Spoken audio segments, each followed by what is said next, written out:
Hello दोस्तों, जय श्री कृष्ण, राधे राधे। तो आज की कहानी है भगवान श्री जगन्नाथ जी की पौराणिक की कथा और रहस्य। एक बार भगवान श्री कृष्ण सो रहे थे और निद्रा अवस्था में उनके मुख से राधा जी का नाम निकला। पटरानियों को लगा कि वह प्रभु की इतनी सेवा करती है, परंतु प्रभु सबसे ज़्यादा राधा जी का ही स्मरण रहता है। रुक्मिणी जी एवं अन्य रानियों ने रोहिणी जी से राधा रानी व श्री कृष्ण के प्रेम व ब्रज लीलाओं का वर्णन करने की प्रार्थना की। माता ने कथा सुनाने की हामी तो भर दी, लेकिन यह भी कहा कि श्री कृष्ण और बलराम को इसकी भनक न मिले। तय हुआ कि सभी रानियों को रोहिणी जी के एक गुप्त स्थान पर कथा सुनाएगी, वहाँ कोई और न आए। इसके लिए सुभद्रा जी को पहरा देने के लिए मना लिया गया। सुभद्रा जी को आदेश हुआ कि स्वयं श्री कृष्ण या बलराम भी आए तो उन्हें भी अंदर न आने देना। माता ने कथा सुनाने आरंभ की। सुभद्रा द्वार पर तैनात थी। थोड़ी देर में श्री कृष्ण एवं बलराम वहां आ पहुँचे। सुभद्रा ने अंदर जाने से रोक लिया। इससे भगवान श्री कृष्ण को कुछ संदेह हुआ। वह बाहर से ही अपने सूक्ष्म शक्ति द्वारा अंदर की माता एवं द्वारा वर्णित ब्रज लीलाओं को आनंद लेकर सुनने लगे। बलराम जी भी कथा का आनंद लेने लगे। कथा सुनते सुनते श्री कृष्ण, बलराम व सुभद्रा के हृदय में ब्रज के प्रति अद्भुत प्रेम भाव उत्पन्न हुआ। उस भाव में उनके पैर हाथ सिकुड़ने लगे। जैसे बाल्यकाल में थे, तीनों राधा जी की कथा में ऐसे विभोर हुए कि मूर्ति के समान जड़ प्रतीत होने लगे। बड़े ध्यान पूर्वक देखने पर भी उनके हाथ पैर दिखाई नहीं देते थे। सुदर्शन ने भी द्रवित होकर लंबा रूप धारण कर लिया। उसी समय देव मुनि नारद वहां आ पहुँचे। भगवान के इस रूप को देखकर आश्चर्यचकित हो गए और निहारते रहे। कुछ समय बाद जब तंद्रा भंग हुई, यानी कि नींद भंग हुई, तो नारद जी ने प्रणाम करके भगवान श्री कृष्ण से कहा, हे प्रभु, मेरी इच्छा है कि मैंने आज जो देखा, मतलब आज जो रूप देखा है, वह रूप आपके भक्त जनों को पृथ्वी लोक पर चिरकाल तक देखने को मिले।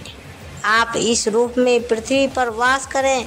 भगवान श्री कृष्ण नारद जी की बात से प्रसन्न हुए और उन्होंने कहा कि ऐसा ही होगा, तथास्तु।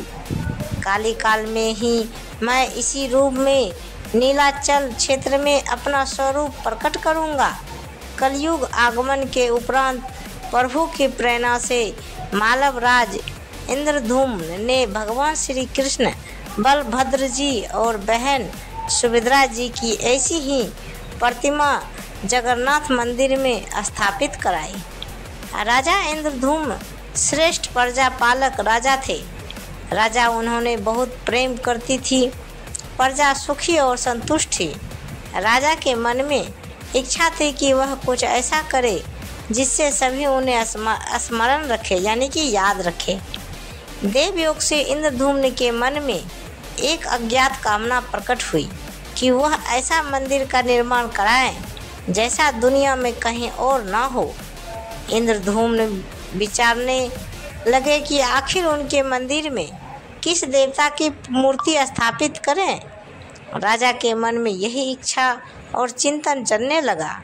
एक रात इसी पर गंभीर चिंतन करते सो गए। नींद में राजा ने एक सपना देखा। सपने में उन्हें एक देव वाणी सुनाई पड़ी। इंद्रधूम्न ने सुना, राजा, तुम पहले नए मंदिर का निर्माण आरंभ करो। मूर्ति विग्रह की चिंता छोड़ दो। उचित समय आने पर तुम्हें स्वयं राह दिखाई पड़ेगी। राजा नींद से जाग उठे। सुबह होते ही उन्होंने अपने मंत्रियों को सपने की बात बताई। राजपुरोहित के सुझाव पर शुभ मुहूर्त में पूर्वी समुद्र तट पर एक विशाल मंदिर के निर्माण का निश्चय हुआ। वैदिक मंत्रोच्चार के साथ मंदिर निर्माण का श्री गणेश हुआ। राजा इंद्रधूम के मंदिर बनवाने की सूचना शिल्पियों और कारीगरों को हुई। सभी इसमें योगदान देने पहुँचे। दिन रात मंदिर के निर्माण में जुट गए। कुछ ही वर्षों में मंदिर बनकर तैयार हुआ। सागर तट पर एक विशाल मंदिर का निर्माण तो हो गया, परंतु मंदिर के भीतर भगवान की मूर्ति की समस्या जस की तस थी। राजा फिर से चिंतित होने लगे। एक दिन मंदिर के गर्भगृह में बैठकर इसी चिंतन में बैठे राजा की आंखों से आंसू निकल आए। राजा ने भगवान से विनती की, प्रभु आपके किस स्वरूप को इस मंदिर में स्थापित करूं? इसकी चिंता से व्यग्र हूँ। मार्ग दिखाइए। आपने स्वप्न में जो संकेत दिया था उसे पूरा होने का समय कब आएगा? देव विग्रह विहीन मंदिर देख सभी मुझ पर हंसेंगे। राजा की आंखों से आंसू झर रहे थे और वह प्रभु से प्रार्थना करते जा रहे थे, प्रभु आपके आशीर्वाद से मेरा बड़ा सम्मान है। प्रजा समझेगी कि मैंने झूठ मूठ में स्वप्न में आपके आदेश की बात कहकर इतना बड़ा श्रम कराया है। हे प्रभु मार्ग दिखाइए। राजा दुखी मन से अपने महल में चले गए। उस रात को राजा ने फिर एक सपना देखा। सपने में उसे देव वाणी सुनाई दी, राजन, यहाँ निकट में ही भगवान श्री कृष्ण का विग्रह रूप है। तुम उन्हें खोजने का प्रयास करो, तुम्हें दर्शन मिलेंगे। इंद्रधूम ने स्वप्न की बात पुनः पुरोहित और मंत्रियों को बताई। सभी यह निष्कर्ष पहुँचे कि प्रभु की कृपा सहज प्राप्त नहीं होगी। उसके लिए हमें निर्मल मन से परिश्रम आरंभ करना होगा। भगवान के विग्रह का पता लगाने की जिम्मेदारी राजा इंद्रधूम ने 4 विद्वान पंडितों को सौंपा दिया। प्रभु इच्छा से प्रेरित होकर चारों विद्वान 4 दिशाओं में निकले। उन चारों में एक विद्वान थे, विद्यापति। वह चारों में से सबसे कम उम्र के थे। प्रभु के विग्रह की खोज के दौरान उनके साथ बहुत से अलौकिक घटनाएं हुई। प्रभु का विग्रह किसे मिला? पंडित विद्यापति पूर्व दिशा की ओर चले। कुछ आगे चलने के बाद विद्यापति उत्तर की ओर मुड़े तो उन्हें एक जंगल दिखाई दिया। वन भयावह था। विद्यापति श्री कृष्ण के उपासक थे। उन्होंने श्री कृष्ण का स्मरण किया और राह दिखाने की प्रार्थना की। भगवान श्री कृष्ण की प्रेरणा से उन्हें राह दिखने लगी। प्रभु का नाम लेते वह वन में चले जा रहे थे। जंगल के मध्य उन्हें एक पर्वत दिखाई दिया। पर्वत के वृक्षों से संगीत की ध्वनि सा सुरम गीत सुनाई पड़ रहा था। विद्यापति संगीत के जानकार थे। उन्हें वहाँ मृदंग, बंसी और कारताल की मिश्रित ध्वनि सुनाई दे रही थी। यह संगीत उन्हें दिव्य लगा। संगीत की लहरियों को खोजते विद्यापति आगे बढ़ चले। वह जल्दी ही पहाड़ी की चोटी पर पहुंच गए। पहाड़ के दूसरी ओर उन्हें एक सुंदर घाटी दिखी जहां भील नृत्य कर रही थी। विद्यापति उस दृश्य को देखकर मंत्रमुग्ध होते। सफर के कारण थके थे, पर संगीत से थकान मिट गई और उन्हें नींद आने लगी। अचानक एक बाघ की गर्जना सुनकर विद्यापति घबरा उठे। बाघ उनकी ओर दौड़ता आ रहा था। बाघ को देखकर विद्यापति घबरा गए और बेहोश होकर वहीं जमीन पर गिर पड़े। बाघ विद्यापति पर आक्रमण करने ही वाला था कि तभी एक स्त्री ने बाघ को पुकारा, बाघा। उस आवाज़ को सुनकर बाघ मौन खड़ा हो गया। स्त्री ने उसे लौटने का आदेश दिया तो बाघ लौट पड़ा। बाघ उस स्त्री के पैरों के पास ऐसे लौटने लगा जैसे कोई बिल्ली पुचकार सुनकर खेलने लगती है। युवती बाघ के पीठ को प्यार से थपथपाने लगी और बाघ स्नेह से लौटता रहा। वह स्त्री वहाँ मौजूद स्त्रियों में सर्वाधिक सुंदर थी। वह भीलों के राजा विश्वावसु की इकलौती पुत्री ललिता थी। ललिता ने अपनी सेविका को अचेत विद्यापति की देखभाल के लिए भेजा। सेविकाओं ने झरने से जल लेकर विद्यापति पर छिड़का। कुछ देर बाद विद्यापति की चेतना लौटी। उन्हें जल पिलाया गया। विद्यापति यह सब देखकर कुछ आश्चर्य में थे। ललिता विद्यापति के पास आई और पूछा, आप कौन हैं और भयानक जानवरों से भरे इस वन में आप कैसे पहुँचे? आपके आने का प्रयोजन बताइए ताकि मैं आपकी सहायता कर सकूं। विद्यापति के मन से बाघ का भय पूरी तरह गया नहीं था। ललिता ने यह बात भांप ली और उन्हें सांत्वना देते हुए कहा, विप्रवर आप मेरे साथ चलें। जब आप स्वस्थ हो तब अपने लक्ष्य की ओर प्रस्थान करना। विद्यापति ललिता के पीछे पीछे उनकी बस्ती की तरफ चल दिए। विद्यापति भीलों के पाजा विश्वावसु से मिले और उन्हें अपना परिचय दिया। विश्वावसु विद्यापति जैसे विद्वान से मिलकर बड़े प्रसन्नता हुए। विश्वावसु से अनुरोध पर विद्यापति कुछ दिन वहाँ अतिथि बनकर रुके। वह भीलों को धर्म और ज्ञान का उपदेश देने लगे। उनके उपदेशों को विश्वावसु तथा ललिता बड़ी रुचि के साथ सुनते थे।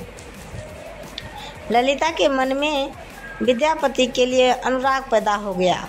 विद्यापति ने भी भांप लिया कि ललिता जैसी सुंदरी को उनसे प्रेम हो गया है, किंतु विद्यापति एक बड़े कार्य के लिए निकले थे।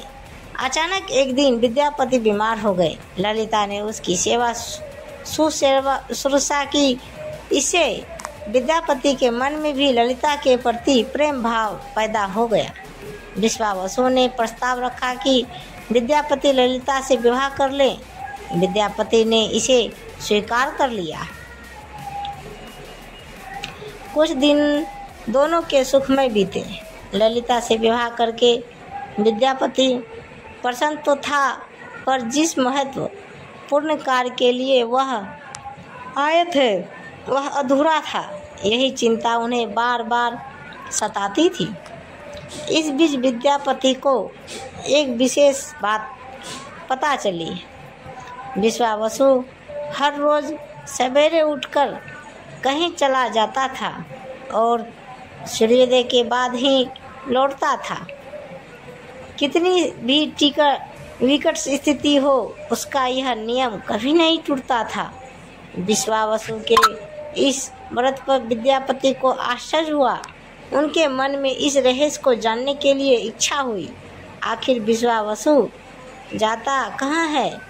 एक दिन विद्यापति ने ललिता के से इस संबंध में पूछा। ललिता यह सुनकर सहम गई। आखिर वह क्या रहस्य था? क्या वह रहस्य विद्यापति के कार्य में सहयोगी था या विद्यापति पत्नी के प्रेम में मार्ग भटक गए? यह कहानी आगे सुनते रहें। दोस्तों, विद्यापति ने ललिता से उसके पिता द्वारा प्रतिदिन सुबह किसी अज्ञात स्थान पर जाने और सूर्योदय के पूर्व लौट आने का रहस्य पूछा। विश्वावसु का नियम किसी हाल में नहीं टूटता था, चाहे कितनी भी विकट परिस्थिति हो। ललिता का सामने धर्म संकट आ गया। वह पति की बात को ठुकरा नहीं सकती थी, लेकिन पति जो पूछ रहा था वह उसके वश की गोपनीय परंपरा से जुड़ी बात थी, जिसे खोलना संभव नहीं था। ललिता ने कहा, स्वामी, यह हमारे कुल का रहस्य है जिसे किसी के सामने खोला नहीं जा सकता, परंतु आप मेरे पति हैं और मैं आपको कुल का पुरुष मानते हुए जितना संभव है उतना बताती हूँ। यहाँ से कुछ दूरी पर एक गुफा है जिसके अंदर हमारे कुल देवता है। उनकी पूजा हमारे सभी पूर्वजों करते आए हैं। यह पूजा निर्बाध चलनी चाहिए। उसी पूजा के लिए पिताजी की रोज सुबह नियमित रूप से जाते हैं विद्यापति ने ललिता से कहा कि वह भी उनके कुल देवता के दर्शन करना चाहते हैं। ललिता बोली, यह संभव नहीं, हमारे कुल देवता के बारे में किसी को जानने की इच्छा नहीं है। यह सुनकर मेरे पिता क्रोधित हो जाएंगे। विद्यापति की उत्सुकता बढ़ रही थी। वह तरह तरह से ललिता के अपने प्रेम की शपथ देकर उसे मनाने लगे। आखिरकार ललिता ने कहा कि वह अपने पिताजी से विनती करेगी कि वह आपको देवता के दर्शन करा दे। ललिता ने पिता से सारी बात कही। वह क्रोधित हो गए। ललिता ने जब यह कहा कि मैं आपकी अकेली संतान हूँ, आपके बाद देवता के पूजा का दायित्व मेरा होगा, इसलिए मेरे पति का यह अधिकार बनता है कि क्योंकि आगे उसे ही पूजना होगा। विश्वावसु इस तर्क के लिए आगे झुक गए। वह बोले, गुफा के दर्शन किसी को तभी कराए जा सकते हैं जब वह भगवान की पूजा का दायित्व अपने हाथ में ले ले। विद्यापति ने दायित्व स्वीकार किया तो विश्वावसु देवता के दर्शन कराने को राजी हुए। दूसरे दिन सूर्योदय से पूर्व विद्यापति की आंखों पर पट्टी बांधकर विश्वावसु उनका दाहिना हाथ पकड़कर गुफा की तरफ निकले। विद्यापति ने मुट्ठी में सरसों रख लिया था, जिसे रास्ते में छोड़ते हुए गए। गुफा के पास पहुंचकर विश्वावसु रुके और गुफा के पास पहुंच गए। विश्वावसु ने विद्यापति के आंखों की काली पट्टी खोल दी। उस गुफा में नीले रंग का प्रकाश चमक रहा था। हाथों में मुरली लिए भगवान श्री कृष्ण का रूप विद्यापति को दिखाई दिया। विद्यापति आनंद मग्न हो गया। उन्होंने भगवान के दर्शन किए। दर्शन के बाद तो जैसे विद्यापति जाना ही नहीं चाहते थे, पर विश्वावसु ने लौटने का आदेश दिया। फिर उनकी आंखों पर पट्टी बांधी और दोनों लौट पड़े। लौटने पर ललिता ने विद्यापति से पूछा। विद्यापति ने गुफा में दिखे अलौकिक दृश्य के बारे में पत्नी को बताना भी उसने उचित नहीं समझा। वह टाल गए। यह तो जानकारी हो चुकी थी कि विश्वावसु भी श्री कृष्ण की मूर्ति की पूजा करते हैं। विद्यापति को आभास हो गया कि महाराज ने स्वप्न में जिस प्रभु विग्रह के बारे में देववाणी सुनी थी वह इसी मूर्ति के बारे में थी। विद्यापति विचार करने लगे कि किसी तरह इसी मूर्ति को लेकर राजधानी पहुंचना होगा। वह एक तरफ तो गुफा से मूर्ति को लेकर जाने की सोच रहे थे, दूसरी तरफ भीलराज और पत्नी के साथ विश्वासघात के विचार से उनका मन व्यथित हो रहा था। विद्यापति धर्म और अधर्म के बारे में सोचते रहे। फिर विचार आया कि यदि विश्वावसु ने सचमुच उस पर विश्वास किया होता तो आंखों पर पट्टी बांधकर गुफा तक नहीं ले जाता, इसलिए उसके साथ विश्वासघात का प्रश्न नहीं उठता। उसने गुफा से मूर्ति चुराने का मन बना लिया। विद्यापति ने ललिता से कहा कि वह अपने माता पिता के दर्शन करने के लिए जाना चाहता है। वे उसे लेकर परेशान होंगे।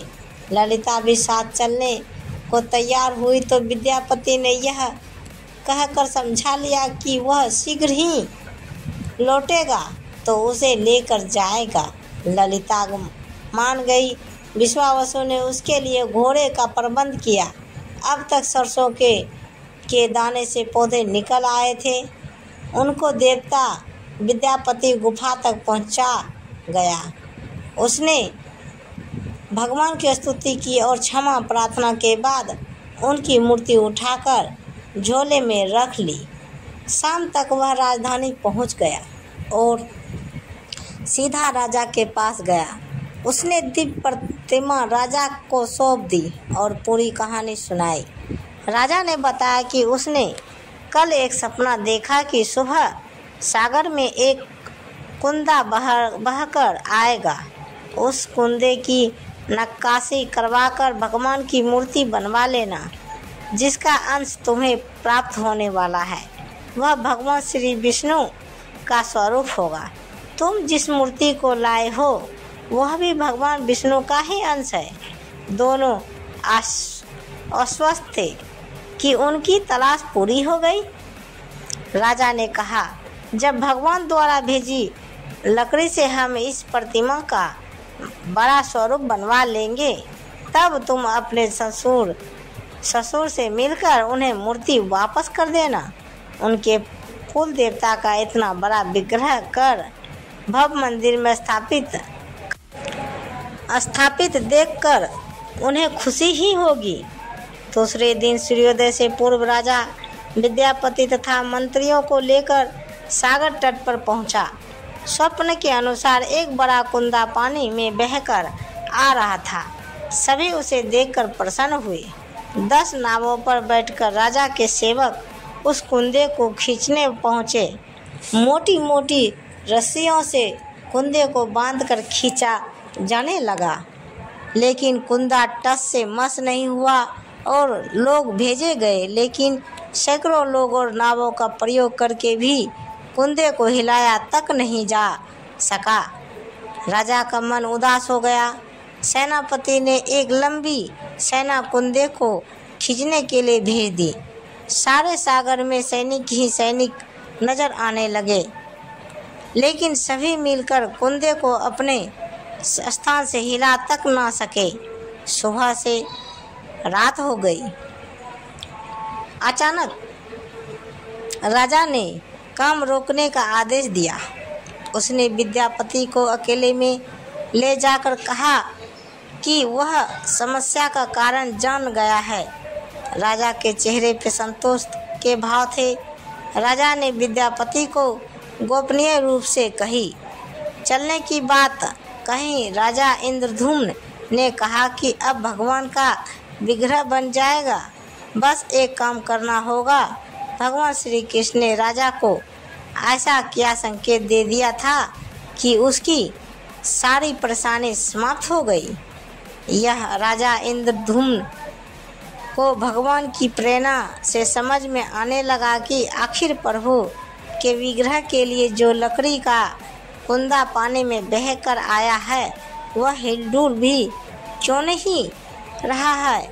राजा ने विद्यापति को बुलाया और कहा, तुम जिस दिव्य मूर्ति को अपने साथ लाए हो उसकी अब तक जो पूजा करता आया था उससे तुरंत भेंट करके क्षमा मांगनी होगी।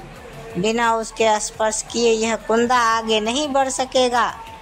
राजा इंद्रधुम्न और विद्यापति विश्वावसु से मिलने पहुँचे। राजा ने पर्वत की चोटी से जंगल को देखा तो उसकी सुंदरता को देखता ही रह गया। दोनों भीलों की बस्ती की ओर चुपचाप चलते रहे। इधर विश्वावसु अपने नियमित दिनचर्या के हिसाब से गुफा में अपने कुल देवता की पूजा के लिए चले। वहाँ प्रभु की मूर्ति गायब देखी तो वह समझ गए कि उनके दामाद ने ही यह छल किया है। विश्वावसु लौटे और ललिता को सारी बात सुना दी। विश्वावसु पीड़ा से भरा घर के आंगन में पछाड़ खाकर गिर गए। ललिता अपने पति द्वारा किए विश्वासघात से दुखी थी और स्वयं को इसका कारण मान रही थी। पिता पुत्री दिन भर विलाप करते रहे। उन दोनों ने अन्न का एक दाना भी ना छुआ। आरती सुबह विश्वावसु उठे और सदा की तरह अपनी दिनचर्या का पालन करते हुए गुफा की तरफ बढ़ निकले। वह जानते थे कि प्रभु का विग्रह वहाँ नहीं है, फिर भी उनके पैर गुफा की ओर खींचे चले जाते थे। विश्वावसु के पीछे ललिता और रिश्तेदार भी चले। विश्वावसु गुफा के भीतर पहुँचे जहाँ भगवान की मूर्ति होती थी। उस चट्टान के पास खड़े होकर हाथ जोड़कर खड़े रहे, फिर उस छोटी चट्टान पर गिर गए और बिलक बिलक कर रोने लगे। उनके पीछे प्रजा भी रो रही थी।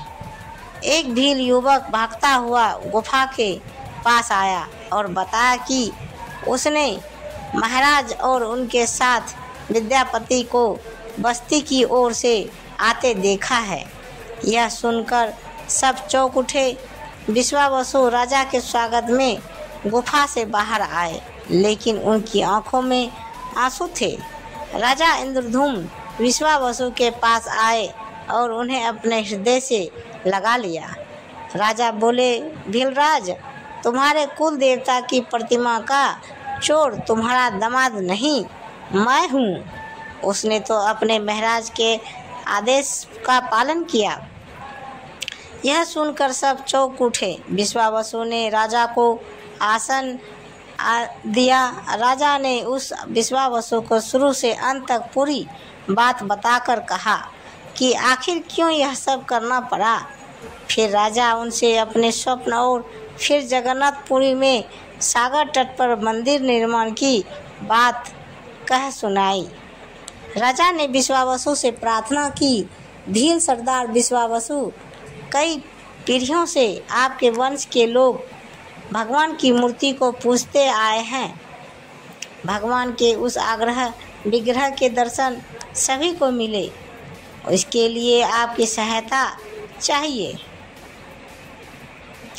ईश्वर द्वारा भेजे गए लकड़ी के कुंदे से बनी मूर्ति के भीतर हम इस दिव्य मूर्ति को सुरक्षित रखना चाहते हैं। अपने कुल की प्रतिमा को पुरी के मंदिर में स्थापित करने की अनुमति दो। उस कुंदे को तुम स्पर्श करोगे तभी वह हिलेगा। विश्वावसु राजी हो गए। राजा सपरिवार विश्वावसु को लेकर सागर तट पर पहुँचे। विश्वावसु ने कुंदे को छुआ। छूते ही कुंदा अपने आप तैरता हुआ किनारे पर आ लगा। राजा के सेवकों ने उस कुंदे को राजमहल में पहुंचा दिया। अगले दिन मूर्तिकारों और शिल्पियों को राजा ने बुलाकर मंत्रा की कि आखिर इस कुंदे से कौन सी देव मूर्ति बनाना शुभदायक होगा। मूर्तिकारों ने कह दिया कि वे पत्थर की मूर्तियों बनाना तो जानते हैं, लेकिन लकड़ी की मूर्ति बनाने का उन्हें ज्ञान नहीं। एक नए विघ्न के पैदा होने से राजा फिर चिंतित हो गए। उसी समय वहां एक बूढ़ा आया। उसने राजा से कहा, इस मंदिर में आप भगवान श्री कृष्ण को उनके भाई बलभद्र तथा बहन सुभद्रा के साथ विराजमान करें। इस देवयोग का सही संकेत है। राजा को उस बूढ़े व्यक्ति की बात से सांत्वना तो मिली, लेकिन समस्या यह थी कि आखिर मूर्ति बने कैसे। उस बूढ़े ने कहा कि मैं इस कला में कुशल हूँ। मैं इस पवित्र कार्य को पूरा करूँगा और मूर्तियाँ बनाऊँगा, पर मेरी एक शर्त है। राजा प्रसन्न हो गए और उनकी शर्त पूछी। बूढ़े शिल्पी ने कहा, मैं भगवान की मूर्ति का निर्माण का काम एकांत में करूँगा। मैं यह काम बंद कमरे में करूँगा। कार्य पूरा करने के बाद मैं स्वयं दरवाज़ा खोलकर बाहर आऊँगा। इस बीच कोई मुझे ना बुलाए और ना टोके। राजा सहमत तो थे, लेकिन उन्हें एक चिंता हुई और बोले, यदि कोई आपके पास नहीं आएगा तो ऐसी हालत में आप खाने पीने की व्यवस्था कैसे होगी। शिल्पी ने कहा, जब तक मेरा काम पूर्ण नहीं होता मैं कुछ नहीं खाता पीता नहीं हूँ। राजा मंदिर के एक विशाल कक्ष में उस बूढ़े शिल्पी ने स्वयं को 21 दिनों के लिए बंद कर लिया और काम शुरू कर दिया। भीतर से आवाज़ें आती थी। महारानी गुंडीचा देवी दरवाजे से कान लगाकर अक्सर छेनी हथौड़े के चलने की आवाज़ें सुना करती थी। महारानी रोज की तरह कमरे के दरवाजे से कान लगाए खड़ी थी। 15 दिन बीते थे कि उन्हें कमरे से आवाज़ सुनाई पड़नी बंद हो गई। जब मूर्तिकार के काम करने की कोई आवाज़ ना मिली तो रानी चिंतित हो गई। उन्हें लगा कि वृद्ध आदमी है, खाता पीता भी नहीं, कहीं उसके साथ कुछ अनिष्ट ना हो गया हो। व्याकुल होकर रानी ने दरवाजे को धक्का देकर खोला और भीतर झांककर देखा महारानी गुंडीचा देवी ने इस तरह मूर्तिकार को दिया हुआ वचन भंग कर दिया था। मूर्तिकार अभी मूर्तियां बना रहा था, परंतु रानी को देखते ही वह अदृश्य हो गए। मूर्ति निर्माण का कार्य अभी तक पूरा नहीं हुआ था। हाथ पैर का निर्माण पूर्ण नहीं हुआ था। वृद्ध शिलाकार के रूप में स्वयं देवताओं के शिल्पी भगवान विश्वकर्मा आए थे। उनके अदृश्य होते ही मूर्तियां अधूरी ही रह गई। इसी कारण आज भी यह मूर्तियां वैसी की वैसी ही है। उन प्रतिमाओं को ही मंदिर में स्थापित कराया गया। कहते हैं विश्वावसु संभवतः उस जरा बहेलियों का वंशज था जिसने अनजाने में भगवान कृष्ण की हत्या कर दी थी। विश्वावसु शायद कृष्ण के पवित्र अवशेषों की पूजा करता था। ये अवशेषों मूर्तियों में छिपाकर रखे गए थे। विद्यापति और ललिता के वंशज जिन्हें दैत्यपति कहते हैं, उनका परिवार ही यहाँ अब तक पूजा करता है। तो प्रेम से बोलिए जय जगन्नाथ भगवान की जय। तो दोस्तों कहानी यहीं समाप्त होती है। तो ये कहानी आपको कैसी लगे हमें कमेंट बॉक्स में ज़रूर बताइए, और मैं हमेशा कोशिश करती रहूँगी कि आपको मेरी कहानी पसंद आए। मुझे आप सभी की साथ की ज़रूरत है और रहेगी। मुझे सब्सक्राइब करें और अपनी राय अवश्य दें। आपकी दोस्त।